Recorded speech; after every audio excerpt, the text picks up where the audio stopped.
Bizni samarqandlik marketing agentliklar Toshkentdan loyiha olishni boshladi. Boshqa viloyatdan. Men hamma ishsizlarni ishlik qilishga qurbim yetmasligi mumkin. Shaxsiy brend bu kerak. Osmotor bo'lishi mumkin, lekin effekt jihatdan effekt bermaydi. Kerak emas, hamma kulguli kontentga yopishi. Odamzod borki, baribir xato qiladi, o'sha uchun. Hammaga assalomu alaykum. Bugun mana birinchi podkast boshladik. Jigarim Aziz bilan. Aziz, qanaysan? Yaxshi? Xush kelibsan? Barchaga assalomu alaykum. Mana Isroil Tahirov chaqirdi podkastiga. Birinchi podkast degan, meni munosib deb ko'rgani uchun men xursandman. Xudo xohlasa suhbatlashamiz, Maruhli. Aziz Toshpo'latov, marketolog, SMM manager. Yana kim deb bilasan o'zing? Davom ettir. O'zi buni boshidan boshlasak, o'zi marketing sferasiga kirganimni 2020-yilda kirgandim. O'zi 20-yil dekabr oyida 2021 desak ham bo'ladi. Oldin o'zing bilan men ijod qilganman. Biz R&B, keyin pop yo'nalishida, estrada yo'nalishida, rap yo'nalishida ijod qilganmiz o'zi. Gangster. Keyin undan keyin esa asta-sekinlik bilan shu karantin bo'lib qoldi va biz 2011-yilda boshlaganmiz o'zi. O'shandan keyin esa mana shuncha yil ijod qilib, o'zi ham san'at sohasida o'qiganman. Образование bor, oliy ma'lumotliman. Keyin undan keyin esa oliy o'zim 3 yillik qilib 4-yil o'qishga kirganman. 3 yillik qilib уже men bo'ldim, san'at yo'nalishiga kirmayman deb boshqa yo'nalishga kirmoqchi edim. Oyim keyin men uchun bitta o'qish, shu san'at yo'nalishida baribir qiziqasan-ku. Men shunaqa bolakiman, bir narsaga qiziqdimmi, ichida yashashim kerakda men. Men san'atni ichida yashardim. Keyin esingda bo'lsa, studiyamiz bor edi. Necha yil ijod qilardik o'shanda ham. Ashula zavq qilaydik. Nechta samarqandlik mashhur reperlar kelgan. Zo'r paytlaydi. Bizani kuzatuvchilarimiz bilsa kerak, Don Richmenlar kelardi, Paradox, yana ko'p mashhur o'z davrining zvizdalari. O'z davrining haqiqatan ham zvizdalari edi. Eng topda turardi. Hozirgi yoshlar bilmadim, yoki taniydi yoki yo'q. Keyin o'shandan keyin men o'qishga topshirdim, 3 yil qildim. 2017-yil kirdim o'qishga. Va o'zi yo'nalishim vokal sohasida edi, vokal yo'nalishida. Va shu yo'nalish bo'yicha kirdim. Keyin o'qidim, diplomni oldim, maktabda ishladim. Maktabda taxminan 3 yil ishladim menimcha. Muzika ma'lum bo'lding, musiqa ma'lumi ishladim. Lekin bolalar bilan ishlash o'ziga yarasha qiyinchiligi bor. Oson emas. Lekin o'sha paytda men marketing sohasida ishlab kelayotgan edim. 2020-yildan beri marketingda ishlab kelayotgan bo'lsam, boshida o'sha sen aytgandek SMM manager bo'lib kirdim.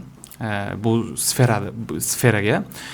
Undan keyin hamma narsani o'zim qilardim, chunki o'zim qiziqardim-da.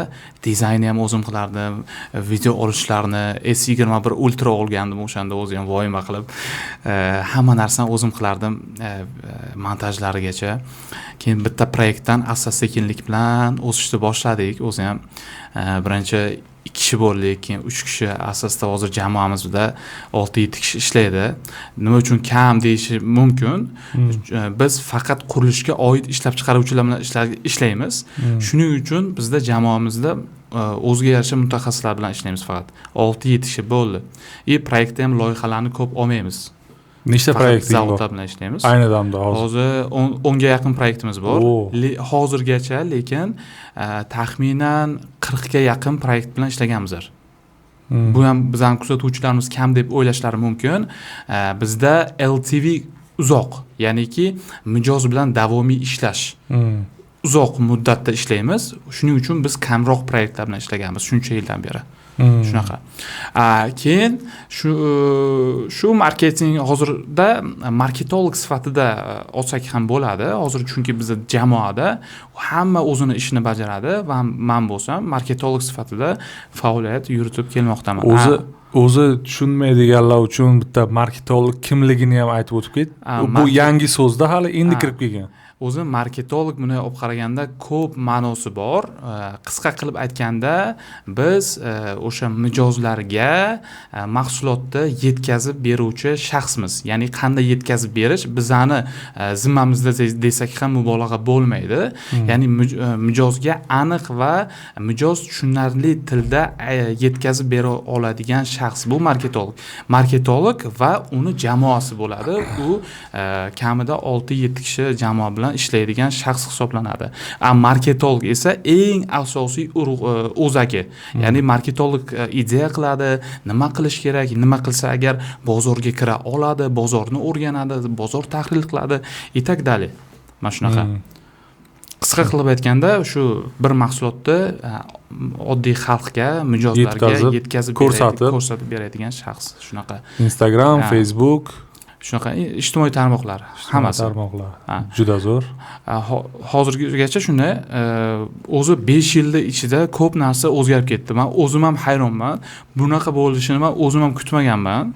Bunaqa katta loyihalar bilan, katta zavodlar bilan ishlaymiz hozir, Xudoga shukr.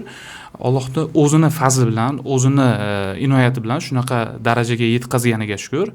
Bu hammasi Allohdan. Hozir Samarqandda konkurensiya qanaqa? Raqobat yaxshi. Raqobat avvalgi yillarga nisbatan Samarqandda raqobat hozir zo'r ketmoqda. Aynan marketing yo'nalishida ham rivojlanish zo'r. Tan olamiz. Masalan, oldin Toshkent zo'r bo'lgan bo'lsa, hozir Samarqand ham Toshkentdan qolishmaydi. Bizada mutaxassislar yetarlicha bo'lmoqda. Va hattoki bizni samarqandlik marketing agentliklar Toshkentdan loyiha olishni boshladi. Boshqa viloyatdan. Bizga ham yaqinda chiqdi, masalan Jizzax viloyatidan chiqdi, katta zavod. Xudo xohlasa, ular bilan ham agar shartnomamiz, narx-navomiz to'g'ri kelsa agar, ular bilan ishlashni boshlaymiz. Sen o'zing ham Toshkentlarga qatnab turasan, Buxoroga ketib turasan. Shunaqa. Shu Wagner bilan-da, menimcha. Wagner, Sobopaint degan loyihalarimiz bor. Ular filiallariga ketib turasan. Ularda master klasslar bo'ladi. O'zim ham ambasadorlik ham qilaman. Ya'ni jurnalistikaga ham qiziqishim bor, chunki san'at yo'nalishida o'qiganman. Men ichida yashamasam bo'lmaydi. Men shu bilan mazza qilaman, kayf qilaman deydi-ku. Shu bilan kayf qilaman. Gapirsam, videolarga gapirsam, kayf qilaman. O'sha uchun ba'zi loyihalarimizni ambasadori, brand face o'zimman. Ichida yashashganligim uchun bizni kuzatuvchi klientlarimizga, shu mijozlarimizga yaxshiroq yetib borish uchun men ichida yashab beraman loyihalarimizni. Hozir ham misol uchun любой zavodimizga birga borsang agar, men aytib bera olaman qaysi zavodda stanoki nima ishlab chiqarishini. Men shunaqa deb o'ylaymanki, shu yo'nalishga kirgan odam o'sha loyihalarni ichida yashash kerak. Avval o'rganib, keyin ichida yashasa, uni nimaligini bilsagina mijozga yetkazib bera oladi. Agar uni masalan men yoki sen biror nimani ichishimizdan oldin reklama qilsak, reklama u soxta bo'lib qoladi. Xuddi shunaqa marketing agentliklarga ham shuni tavsiya beraman. Loyihalar bilan ishlayapsizmi? Ichiga kirib yashashni tavsiya beraman. Yashasangiz shundagina mijozlarga to'g'ridan to'g'ri yetib boradi mahsulotinglar. Qancha mijozga, ya'ni biz loyihalarimizga mijoz olib kelsak, biz shuncha mazza qilamiz-da. Shu effektini ko'rib. Shunaqa. Kimlarni bilasan Samarqandda zo'rlari bor? Mendan ham zo'r, mana shular zo'r ishlayapti degan anaqalar bor. Endi zo'rdan zo'r chiqadi. Aynan bizga o'xshab faqat bitta yo'nalishda ishlaydiganlar Samarqandda hozircha yo'q. Biz ham masalan faqat qurilishga oid ishlab chiqaruvchilar bilan ishlaymiz. Boshqa loyihalar chiqsa agar, masalan restoran chiqadimi, o'quv markazimi, umuman olmaymiz. Kiyimlarni ham, Aynimoni ham endi Aynimo o'zini yo'lida, Aynimoda ham to'g'ri, men ambasador edim va hozir 3 oylik shartnomamiz tugadi va Aynimodan ketganligim sababi esa loyihalarimizga ulgurmay qoldim. Aynimoga nima uchun Aynimo to'g'ri, bizga u begona loyiha, lekin men o'zim kiyinishga qiziqaman. Boya aytganimdek, ko'proq videoga chiqib gapirishni yaxshi ko'raman. Shuning uchun Aynimo taklif bilan chiqqan edi. o'tgan yil mart oyidan beri ishlab kelmoqdamiz. Keyin oxirgi 3 oyda polni loyihani oldik. Bizlar digital marketingini oldik va uni yuritdik. Undan oldin esa faqat brand face model bo'lib chiqqan edim. O'sha boya aytganimdek, yaxshi ko'rganligim uchun ularga hay deb aytdim. Hozir esa ular bilan shartnomani tugatdik, chunki o'zimizning loyihalar bu yerda ulgurmay qolganligimiz sababi. Shunaqa. Zo'r. Demak, boshqa loyihalar olmaysan. Agar Faqat shu begona bo'lsa, qurish. faqat qurilishga oid, masalan, quruvchilar kelsa olaman. Men mebelchilar kelsa olaman, ishlab chiqaruvchilar masalan kelsa, bemalol ularni biza faqat kontent publikatsiya chiqaramiz emas. 12 ta video unaqa emas. To'g'ri, 12 ta video bo'lishi kerak. Lekin o'sha 12 ta video chiqarganligimiz bilan ham biz effektivni ishlaymiz. Bir oyni o'zida kamida 1x dan 3x gacha oshirib bergan loyihalarimiz bo'lgan. Daromadini tasavvur qilyapsanmi? Katta zavodlarni 1x dan 3x gacha birdaniga. Shunaqa. Biz keyin men shunaqa tarafdorimanki, agar biz loyiha bilan ishlasak, unga giveaway shunaqa narsalarga qo'shilma deymiz. Biz faqatgina target orqali maqsadli obunachilarni olib kelamiz. Misol uchun yaqinda ko'plab loyihalarimiz bor. Yaqinda bitta loyiha oldik. U profil ishlab chiqaradi va bir oy bo'lmasdan 1200 ta obunachi qo'shildi. Bu maqsadli obunachilar bular. Faqat akfaga qiziquvchilar, romga qiziquvchilar qo'shilgan va bundan sotuv menimcha yaxshi bo'ldi, chunki 200 dan ortiq murojaatlar kelib tushdi. 200 dan ortiq. Bularni 100 tasi ham xarid qilsa agar ancha-muncha bo'lib ketadi. Shunaqa. U akfachi ustolarda, aynan ularga qaratilganda ular. Shunaqa. Biz aytayapman-ku, biz maqsadli mijoz uchun ishlaymiz. Biz obunachiga emas, sifatga ishlaymiz. Effekt bersin, bo'ldi. Kelajakda qanaqa planlar? Kelajakda xudo xohlasa planlarim juda ham ko'p, jamoamiz bilan planimiz ko'p, chunki bizda faqat jamoa bilan ishlaymiz. Men bu yerda baribir bosh bo'lganligimiz sababi baribir jamoa bilan ishlanadi, hamma narsa men emas, biz degan tushuncha bor bizning agentligimizda. Jamoa katta bo'ladimi yoki? Albatta jamoamiz katta bo'ladi. Loyihalarni hozir 10 taga yaqin loyiha bilan ishlatgan bo'lsak, yilning oxirida 20-25 taga chiqarish niyatimiz bor va asosda mana shuni hozir nimasi ketmoqda, jarayoni ketmoqda. Chunki hozir yanvar oyining o'zida 3 ta loyiha olganmiz. 3 ta loyihani hozir yo'lga qo'yib olamiz u fevral oyida ham kamida 3 ta loyihani olib ana shunday ketaveradi. Yilning oxirida 25-30 ga yaqin loyiha bilan ishlash maqsadimiz, rejamizda bor, nasib bo'lsa. Boshqalar boshqacha strategiya qiladi-da. Masalan, mana shunaqa jamoani katta qilmaydi-da, undan ko'ra narxini qimmat qiladi, o'sha xizmatini narxini qimmat qiladi-da, kamroq odam bilan ishlaydi. 3 ta 4 ta odam bilan ishlaydi, narxini qimmat qiladi. Sizlar naborot katta qilmoqchisizlar. Endi bizlar ham katta qilamiz. Jamoani loyiha ko'p bo'lganligi bilan jamoa uncha ko'p bo'lmasligi mumkin, to'g'ri. Hozirda Samarqandda 50 ta 60 ta loyiha bilan ishlaydigan agentliklar ham bor-da. Ular ham zo'r ishlaydi, dahshat ishlaydi. O'zim ham tan beraman. Dizayni, professionallik yondashiladi. Ular ham zo'r, faqat ular har xil yo'nalishlar bilan ishlaganligi uchun loyihasi ko'p, jamoasi ham o'shanga yarasha ko'p. Biza faqat qurilish bilan ishlaymiz-ku. Shuning uchun bizga ko'p jamoa shart emas. Bizani o'sha mobilograf, operatorlarimiz, videograflarimiz, dizaynerlarimiz o'zi eplay oladi. Yetadi. Qo'shimcha olishimiz mumkin. Masalan, 25-30 ta loyiha bo'layotgan bo'lsa, 12 ta, 15 tagacha jamoamizga odam qo'shilishi mumkin-da. Umumiy olganda. Hozir bilan. Zo'r. Bu narx-navolar qanaqa hozir? Hozir narx-navolar, misol uchun, bizlar asosan valyuta bilan ishlashimiz mumkin. So'mda ham ishlayveramiz, farqi yo'q. Shu 8,5 milliondan boshlanadi xizmatimiz. 8,5 million so'mdan boshlanadi, bu yerga ketaveradi 15 milliongacha. Bu 8,5 millionning ichida nimalar bor masalan? 8,5 million so'mning ichida o'zi bu uncha katta summa emas. Bunaqa faqat bitta yo'nalishni ushlaganlar uchun bu o'zi katta summa emas. Bizani kuzatuvchilarimizga ham aytib qolardim. Biza shunaqa nima qilganmiz, narx-navo qo'yganmiz, uncha qimmat ham emas, arzon ham emas. Nima uchun qimmat emasligini sababi, chunki bizlar boya aytgandek effektivni ishlaymiz. Narxiga bu 2-3 barobar zo'r to'g'ri keladigan narx. Bu oylikmi yo Oylik.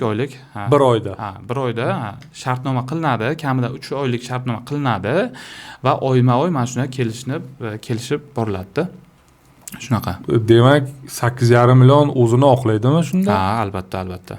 Masalan, hozirgacha bu biz sababini qilamiz, qolganini Allohning qo'liga topshirib qo'yamiz. Sababini ham lekin chiroyli tarzda amalga oshiramiz. Aytayapman-ku, biz ichida yashaymiz. Agar ichida yashamasak, bir oyning o'zida natija qilib bera olmas edik. Men ko'p boylari bilaman. Ular 8,5 million deganingdan keyin ular 2 oy 3 oy shartnoma qilib yaxshi rezultatni olib bo'lgandan keyin dalsh o'zim qilaman, oson bular ishi deb o'zi qilganlari ham bo'ladi-da, shu puldan qizg'onib. Shunaqalarichi? Ichida bo'ladi, kamdan kam bo'ladi. Kamdan kam bo'ladi, chunki ular уже biladi-ku, qanaqa biz shartnoma qilgandan keyin yana shartnoma qilamiz-da. Shunaqa. Davomiy bo'lib ketaveradi.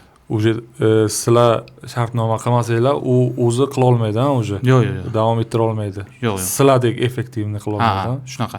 Bizda bo'lgan, shunaqa loyihalar bo'lgan, bizlar bilan ishlagan va undan keyin bo'ldi, bizga aynan aytmagan u shunaqa ma'noda. Ya'ni biz o'z nimamizni chiqarib oldik, bo'ldi endi ishlamay turaylik deb va o'zlar qilgan va qila olmagandan keyin yana bizani chaqirishgan. Shunaqa.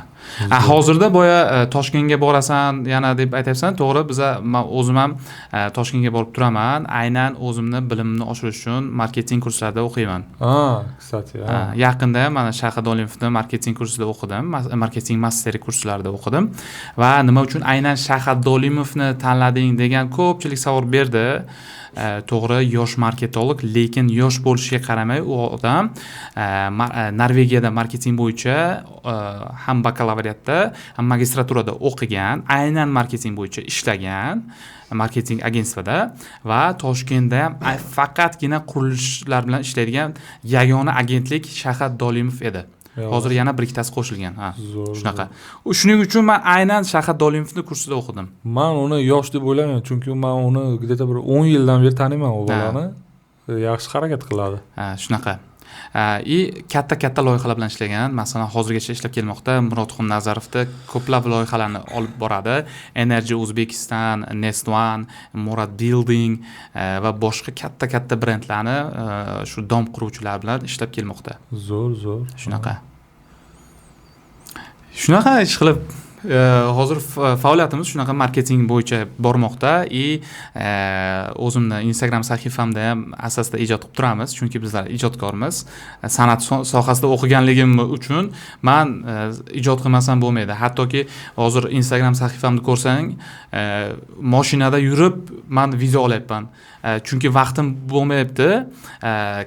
Ssenariy qilib, shunaqa ssenariylashgan videolar olishga vaqtim bo'lmayotganligi uchun mashinada yo'lda yurib video qilyapman.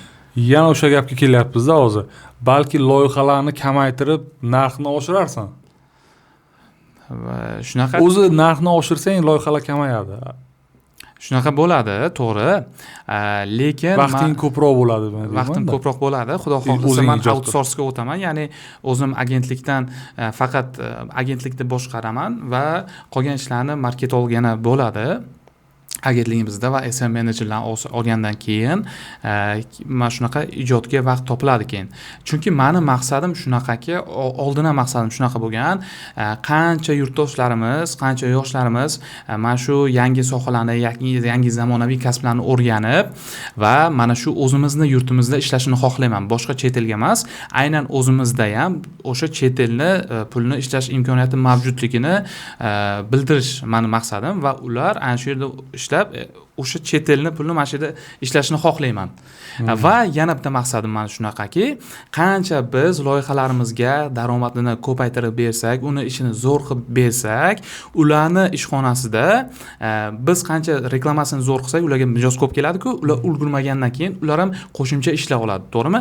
Qancha qo'shimcha ishlar olsa, ular va bizni jamiyatimizda ishsizlar soni kamayadi. ma'lum bir miqdorda. To'g'ri, men hamma ishsizlarni ishlik qilishga qurbim yetmasligi mumkin. Yetmaydi ham, bu hammasi Allohdan. Lekin shunga kamgina bo'lsa ham hissamni qo'shay deyman. Ishsizlar sonini kamaytirish uchun. Mani maqsadim oldindan shunaqa edi. Biz loyihalarimizga qancha ko'proq mijoz olib kelsak, ular kengayadi va yana ishchilar oladi va ishsizlar soni kamayadi. Shunaqa. Zo'r.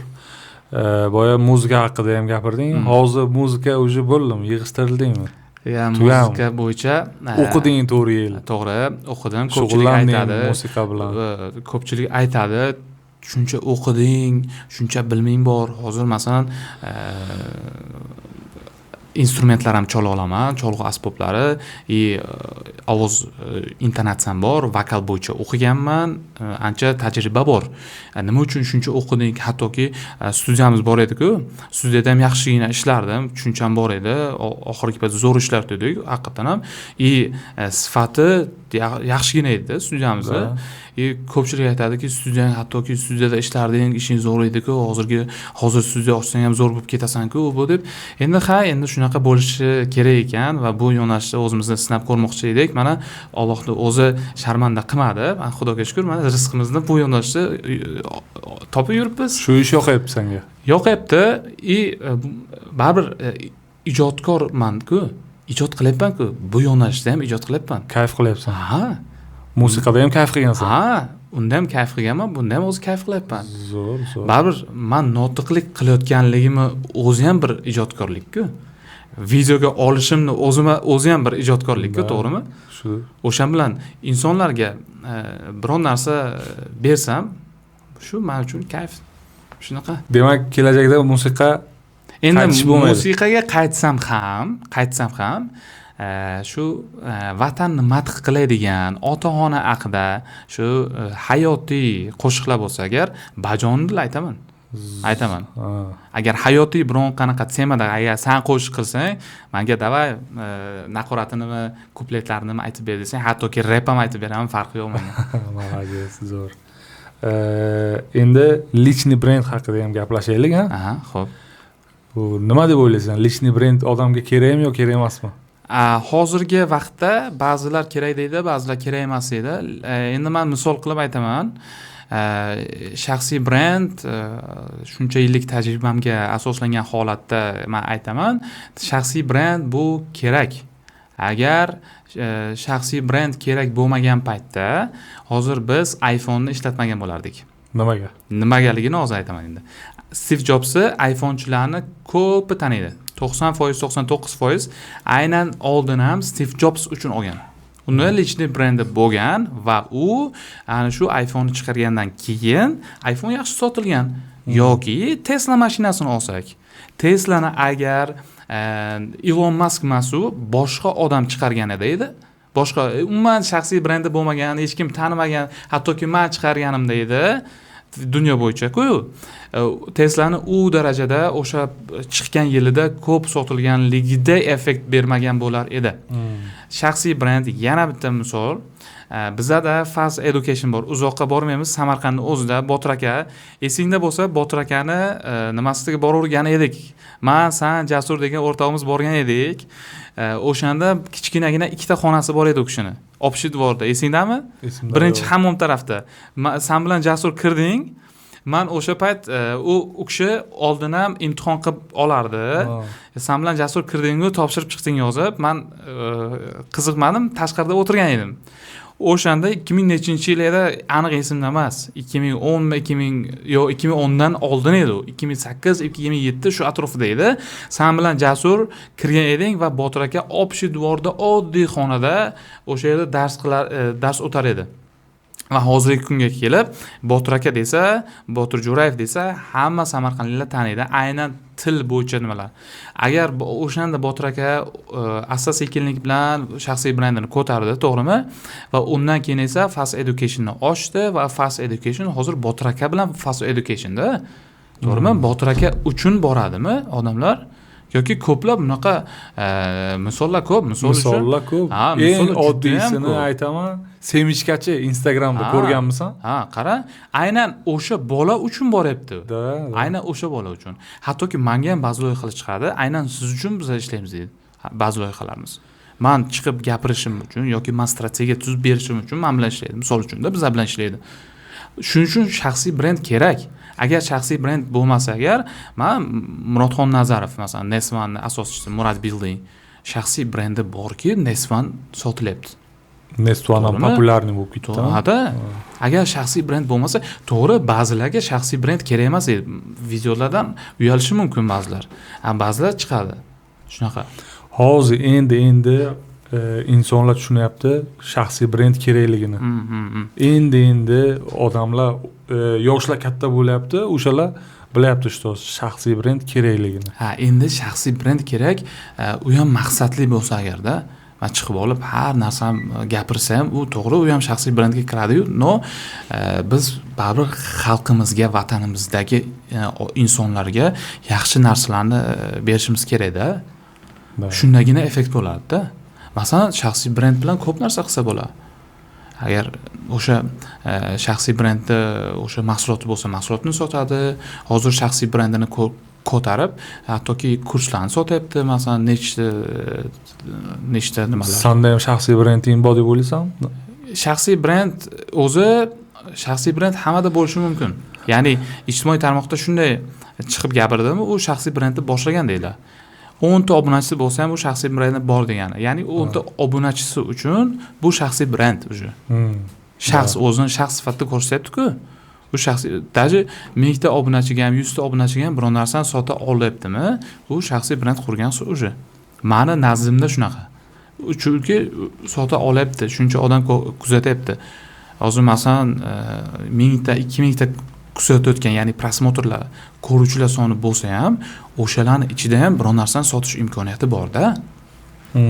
Chunki u o'sha kuzatayotganlar aynan u uchun kuzatyapti. Kim o'zini ko'rsatayotgan bo'lsa. Demak, любой odam o'zini shaxsiy brendi bor. Agar ijtimoiy tarmoqda chiqyaptimi, u shaxsiy brendini asta-sekinlik bilan quryapti degani. Mana o'zimizda ham masalan agar Erka Somsani CLBP ochmaganida, boshqa odam ochganida unchalik sotuv bo'lmagan bo'lar edi deb o'ylayman.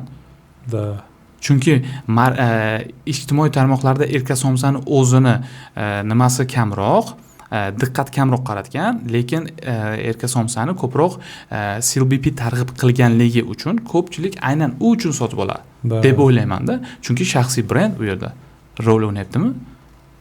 Albatta. Shunaqa. Agar to'g'ri shaxsiy brendsiz ham ko'tarsa bo'ladi ijtimoiy tarmoqlarni. Ya'ni o'sha korxonalarni qiyin bo'ladi. Sal qiyin bo'ladi. Endi ba'zilarga shaxsiy brend ma'qul, ba'zilarga ma'qul emas. Shunaqa. Lekin ikki taraflama ham zo'r qilib rivojlantirsa bo'ladi. Bizga bog'lansin, zo'r qilib rivojlantirib beramiz. Agar bizani sohalarimizga oid bo'lsa. Alif agenti guruhi nomerlaringni ham aytib qo'y. Bo'l 93lik 993 53 80. Shunaqa, yana qandaydir savollaring bo'lsa, bemalol beraver. Hozir vaqtim bor va sen bilan maroqli suhbatlashishga kelganman. Sani o'zi vaqtingni topish yomon qiyin bo'ldi. Sal shunaqa. Tak. Qaysi kompaniyalar bilan ishlash orzuyingmi, maqsadingmi bor? Meni maqsadim mashhur kompaniyalar bo'ladiki, masalan, Mировой kompaniyalar, Nike, Adidas yoki qurilish firmalaridan qaysilari? Endi qurilish firmalaridan o'zing sohang, boshqa sohaning farqi yo'q. Agar qurilish bo'yicha bo'lsa hozircha qurilish bo'yicha masalan o'zimizda ham zo'r loyihalar bilan ishlayapmiz, xudoga shukr. Masalan, bittasi Samarqandning Imzo franshizasi bilan ishlayapmiz. U ham katta zavod. Imzoni bilasan, O'zbekiston bo'yicha yaxshi tanilgan Akfa'ni olganmizlar. Endi boshlaymiz. Akfa'ni Imzoni hozir yo'lga qo'ydik loyihasini. Akfa'ni hozir Akfa brendi уже Mirovoyga eksport bo'lyapti. Hozir o'zimizni ichki mahalliy ishlab chiqaruvchilarimiz ham Mirovoy brendlaridan qolishadigan joy yo'q. Aynan ishlab chiqaruvchi brendlarni aytsak, misol uchun o'zimizni loyihalarimizdan birini olsak, Sobopaint degan loyihamiz bor. ular hozir dunyo miqyosida o'sha bo'yoq mahsulotlarini ishlab chiqaryapti. Hattoki hozir Qazoqqa boryapti, Rossiyaga boryapti, Qozog'istonga, Rossiyaga, Qirg'izistonga, yaqinda Afg'onistonga ham yuborishni boshlaymiz. Tojikistonga. O'sha mana shularni o'zi ham o'zimizni mahalliy ishlab chiqaruvchilar ham shu dunyo bo'yicha raqobatlasha oladigan mahsulot ishlab chiqishni boshladi o'sha. Mировой уровеньga qarab chiqyapti. Ha, albatta. Sifat bo'yicha ham, narx bo'yicha ham. Ayo, sen mировой уровеньdagi kompaniyalar bilan qaysi bilan ishlagan bo'larding? Men mировой уровеньdagi kompaniyalar bo'lsa, misol uchun BMW, Mercedes, keyin Koreyani Hyundai kompaniyasi ham zo'r ishlaydi. Ya'ni ularni men marketingini kuzatib kelaman-da. Zo'r marketing xotla qiladi, ya'ni yo'nalishlar qanaqasiga nima. Biz o'ylaymizki, ularni oldimizdan reklamasi chiqmaydi-ku, ular aynan maqsadli mijozlarini oldidan chiqaradi-da. Kerakli odamlar oldidan chiqaradi. Ularga bizga qiziq emas. Ular marketingda shunaqa narsa bor. Mijoz portreti degan anketa to'ldiradi va o'shanga qarab bular targeting, ya'ni target reklama qilishni yoqadi yoki an'anaviy reklama bo'lsa bannerlarni, flyerlarni o'shanga qarab tarqatadi. Ular pulini aynan maqsadli mijozlarga sarflaydi. Biz o'ylaymizki, oldimizdan reklamasi chiqmaydi, значит ularga reklama shart emas deb. Yo'q, ular reklama qiladi, просто bizani oldimizdan chiqarmaydi-da. Bizani pulimiz yo'qligini demak ular biladi. Ha, ola olmasligimizni. Puli bor odamlar oldidan o'sha reklama по-любому chiqadi. Shunaqami? Ha, shunday. Agar bizani marketingimizda mana shunaqa ishlasa agar, nur ustiga alo nur bo'ladi. Hozir bizda ham keraksiz reklamalar bormi? Nima deb o'ylaysan? Ha, keraksiz reklamalar bor. Ko'chalarda, telefonda, nima u? U endi masalan qimor bittasi keraksiz. Ha, shunaqa desak ham bo'ladi. Endi aynan maqsadli mamlakatda biznesni, ya'ni brendni ommaga tanitish bor. Aynan uni o'ziga oid mijozlarga yetkazib berish bor-da. Ommaga tanitadigan masalan Akfa u hamma uchun kerak. Masalan bitovoy texnika hamma uchun kerak. Mebel hamma uchun kerak. U уже massiviy reklamaga o'tadi, ya'ni hamma uchun reklama chiqaradi. Ko'chaga bannerlarga ko'ramiz, billboardlarga va internetga oldimizdan chiqaversa, u bizga kerak, to'g'rimi? Endi aynan biz o'zimizni yo'nalish bo'yicha olsak, ishlab chiqaruvchi, qurish bo'yicha ishlab chiqaruvchilar, misol uchun bo'yoqni agar biz oddiy mijozga emas, aynan shu ustalarga qaratsak agar, u effektivroq chiqadi. Oddiy mijozlar, oddiy ko'chani odamlarga, endi oddiy odamlarga reklamani chiqarganimizdan ko'ra, agar biz brendni tanitmoqchi bo'lsak, umumiy ma'noda chiqarsak bo'ladi. Lekin o'shandagina agar maqsadli mijoz bilan, agar birdaniga effekt kerak bizga desa agar, lutchi o'sha faqat bitta yo'nalishga oid ishlab chiqaruvchilar maqsadli auditoriyaga ko'rsatsak bo'ladi. Ya'ni biz 10 ming, 100 mingtalik obunachisi bor blogerga emas, begona blogerga aynan mana shu sohaga oid 10 mingtalik obunachi bor blogerga reklama qilganimiz afzalroq bo'ladi. Masalan, ustaga. Ustani kuzatuvchilari ham usta bo'ladi. Ana shunday-da. Masalan, biz katta blogerlarga emas, masalan, katta Dilimi yoki boshqasiga emas, aynan ustaga qildirsak, undan ko'ra effektivroq chiqadi. Agar boya aytganimdek, umumiy ma'noda massiviy bo'lsa agar, o'sha nima mahsulot unday bo'lsa, Dilimi yoki boshqa Bobur Mansurov shunaqa ijodkorlarga reklama qildirsa bo'ladi. Qaysi mashhurlar bilan ishlagansan? Biz O'tkir Shodmonov bilan ishlaganmiz, ham O'tkir Shodmonov bilan birga o'qiganmiz ham. 1 yil mendan oldin o'qigan, lekin yoshimiz bir. Samarqandda. Ha, Samarqandda o'qiganmiz. Pedinstitutda. Ha, endi pedinstitut bizada davrda o'sha Samarqand davlat universitetiga kirgan edi. O'sha joyni o'zi pedinstitut deb qolgan, o'sha uchun eskidan qolgan. O'tkir Shodmonov bilan ishlaganmiz. Yana kimlar bilan ishlaganmiz? Ishqilib ishlaganmiz, aniq esimda yo'qda, chunki ko'proq loyihalarimizda yoki o'zimiz ambasador bo'lib beramiz yoki o'zlarini brand face bo'lsa agar o'zlarini olib chiqamiz. Shunaqa. Chunki bizani aytayapman-ku, bizga aynan u blogerlar shart emas. Chunki ularning auditoriyasi bizga uncha kerak emas. qiziq emas. Ha. Bizani mahsulotni ular sotib olmaydi. Prosmotr bo'lishi mumkin, lekin effekt jihatdan effekt bermaydi. Shunaqa. Biza boya aytganimdek, faqat biz effektivni ishlashga harakat qilamiz. Biz har kim bilan ishlashni ham tavsiya bermaymiz-da. Shunaqa. Bitta kompaniya 2-3 ta SMM agentlar bilan ishlashi ham mumkinmi? Yo, bitta bilan ishlaydi. 2-3 tasi bilan ishlamaydi. Yo'q. Agar loyihasi ko'p bo'lsa, ishlashi mumkin. Agar loyihasi bitta bo'lsa, chunki SMM komanda hamma ijtimoiy tarmoqlarni yuritadi-ku, bitta akkaunt bo'ladi. O'sha uchun bitta komanda ishlashi yaxshi-da. Agar o'sha kompaniyada hozir katta kompaniyalarning o'zining marketologi bor va tashqi tarafdan SMM agentlikka murojaat qiladi, ya'ni bularda komanda bor-ku, u marketolog. U hamma narsani o'zi qila olmaydi. Agar marketolog bo'lsa, agar u bilan ishlashsa, agar osonroq bo'ladi. Men tavsiya beraman barcha shu kompaniyalarga, katta kompaniyalarga, yosh kompaniyalarga ham o'zini ichki marketologi bo'lishi kerak. Chunki u baribir tushunchasi bo'lishi kerak. Bitta korxonada bitta marketing tushunchasi bo'lishi kerak. Endi katta korxonalarda bo'lsa bo'ladi, kichkinalari uncha shart emas. Endi asosda bo'ladigan bo'ladi. Bu ham bir shtatga kiradi hali bora-bora. Shunaqa. Chunki agar marketolog bo'lmasa, agar hozir ko'ryapsan, zamon rivojlanyapti, zamon bilan ham nafas yurish kerak. Shuning uchun asosda majbur bo'ladi. Masalan, oldin HR degan tushuncha yo'q edi bizda. Hozir HR bo'lim bor. Ya'ni xodimlar bilan ishlaydigan shaxs bu HR da. O'sha korxonani xodimlar bilan ishlaydi. Masalan, tashkiliy ishlar bo'ladimi, xodimlarni ishga olishmi, ular bilan savol-javob qilishmi, xodimlarni boshqarishmi, polni HR ning bo'yinda bu. HR bu shunaqa kasbmi hozir? Shunaqa kasb, har bitta katta korxonalarda HR bo'lim bor. Yoki bir kishi yoki bir necha kishi ishlaydi. Yangi kasb. O'sha Samarqandda masalan nechta korxonalar ko'ryapman, HR bo'lim bor.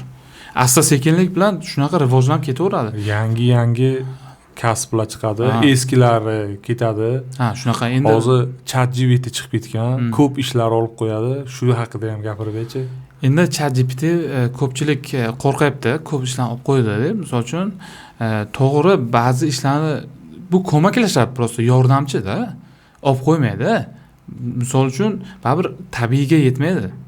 Ko'ryapsan-ku, sen ham ko'ryapsan, men ham ko'ryapman, ijtimoiy tarmoqlarda sun'iy intellektlar bilan nimalar yasalyapti, videolar tabiiy emas-da.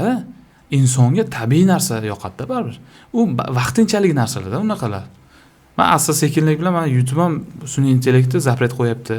Asta-sekin bularga ham ijtimoiy tarmoqlarda ham tabiiy narsa ko'proq kerak-da. Shunaqa YouTube tabiiyligi uchun YouTube'da necha yillik YouTube. YouTube'da hech qaysi ijtimoiy tarmoq sindira olmaydi. Keyin yana shu narsa borki, qancha YouTube'da yarim soatmi, 40 minutmi video chiqarsang, kuzatuvchilar ko'radi. Ijtimoiy tarmoqlarda unaqa emas. Ya'ni Instagramda yoki TikTokda unaqa emas. Shuning uchun YouTube'dagi obunachilar bu sodiq obunachilar. Ular sodiq emas deya olmaymiz. Instagramdagilar ham sodiq. Ular sabri yetmaydi. Ular 10 sekund ko'radi, o'tkazib yuboradi. Endi o'zini obunachisi bor-da, YouTube'da o'ziga yarasha insonlar o'tiradi, dunyo qarashi o'shanga yarasha, Instagramda ham shunday. Lekin bozorda agar biza yaxshi kontent qilmasak, agar bozorda yaxshi bo'lmagan kontentlar ko'payib ketadi. O'sha uchun men harakat qilaman, o'zimning shaxsiy sahifamga kam sekundlik bo'lsa ham biron narsa, yaxshi narsa berishga auditoriyaga. Shunaqa. Agar biz bozorga yaxshi narsa, mahsulotni bermasak, bozorni yaxshi mahsulotsiz odamlar bosib ketadi. Egallab oladi. Shunday. Unaqalar ko'p. O'sha uchun so'rab qolardim, agar siz yaxshi ijodkor bo'lsangiz, YouTube'ni ham boshlang, Instagramda ham bardavom bo'lib joylang videoni. Chunki agar siz boshlamasangiz, boshqalar sizning joyingizni egallab oladi. Boshlashdan oldin avval miyani bir qilib olish kerak. Albatta.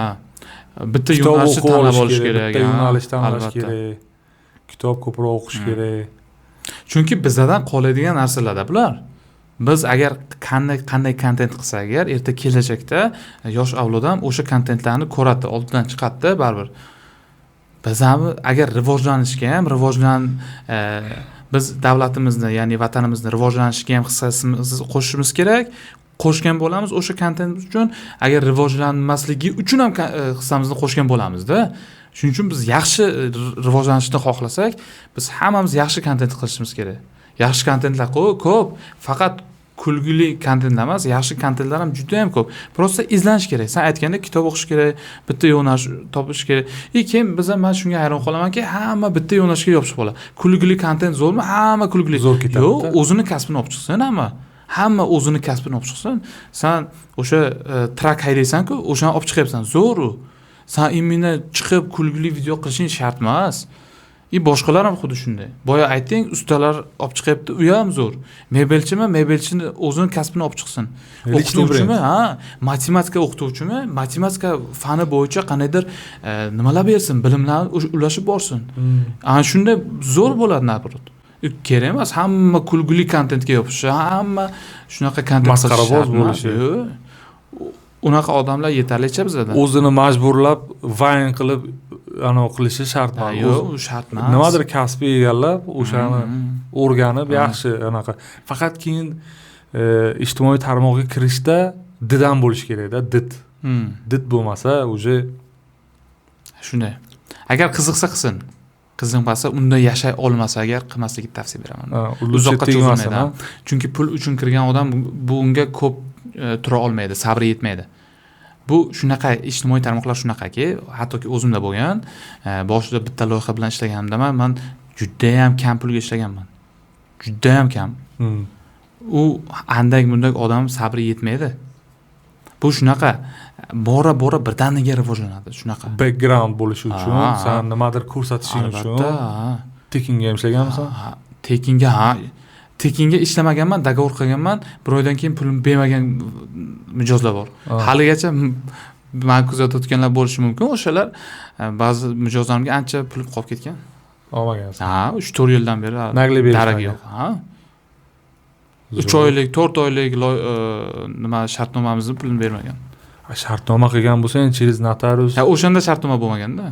Og'zaki shartnoma bo'lgan. Boshida. Og'zaki shartnoma bo'lgan. Keyin beraman, ish bo'lmadi, shunaqa cho'zib, hozir bilmadim. Zo'r. Hozir qog'oz bilan shartnoma qilasizlarmi? Shunaqa. Notarius bilanmi? Notarius aralashadimi? Yozma shartnoma qilamiz, Bizda shunaqa hozir. Chunki yozma shartnoma qilmasa bo'lmaydi. Ham bizlar bilan ishlayotganlarga qulay, ham o'zimizga ham qulayda. Shunaqa. Nima qildik bo'lmasa o'zingdan gapir. Savollaring tuganimi? Savollaring bo'lsa ber. Men bugun mana vaqtim bor, bemalol gapiraman. Mani gapim yo'q, bo'ldi, tugatamiz bo'lmasa. Bo'lmasam bugungi birinchi Isroil Tahirovning birinchi podkasti va like, kommentariy. Bu aziz fikrlari to'g'rimi, yo'qmi yozib ketinglar. Qaysi fikrlarga qo'shilasizlar, qaysiga qo'shilmaysizlar? To'g'ri. Endi ba'zi noto'g'ri fikring bo'lishi mumkin yoki birovlar qo'shilmaydigan fikring bo'lishi mumkin. Xuddi shunday, chunki odamzod borki, baribir xato qiladi. O'sha uchun agar xato gapirgan bo'lsam, meni kechirasizlar degan umiddaman, kechirasizlar degan. Agar qandaydir joyda xato o'sha gapirgan bo'lsam, to'g'rilab ketinglar, kommentariyada yozinglar, like bosinglar, chunki o'zimizni biz podashka qilishimiz kerak, qo'llab-quvvatlashimiz kerak-da. Agar YouTube'da ko'rayotgan bo'lsangiz, albatta like bosib, o'zingizni izohlarda fikringizni yozib keting. Hali yana podkastlar qilamiz. Nasib bo'lsa, hali boshlanishi. Isroil Tahirovdan kutib qolamiz. Yana boshqa zo'rlardan eksklyuziv podkastlar olishga. Aynan zo'r insonlarni chaqirish shart emas, chunki o'zini sohasini zo'rlarni chaqiradi, nasib bo'lsa. Va o'shandagina sizlar mazza qilib tomosha qilasizlar va biron narsa olasizlar. Chunki 1 soatlik narsadan ham kamgina insight olsangiz ham, ya'ni ma'lumot olsangiz ham, ancha hayotlaringiz o'zgarib ketadi 360 gradusga. Shunaqa. To'g'ri, rahmat kelganing uchun. Ko'rishganda ko'rishguncha. Biz xayrlashmaymiz, ko'rishguncha deb qolamiz. Rahmat senga, Isijon. Isroil Tahirov, Isijon deb tanilgan, Isroil Tahirov deb YouTube'da ijod qilyapti. Rahmat. Bosingizlar.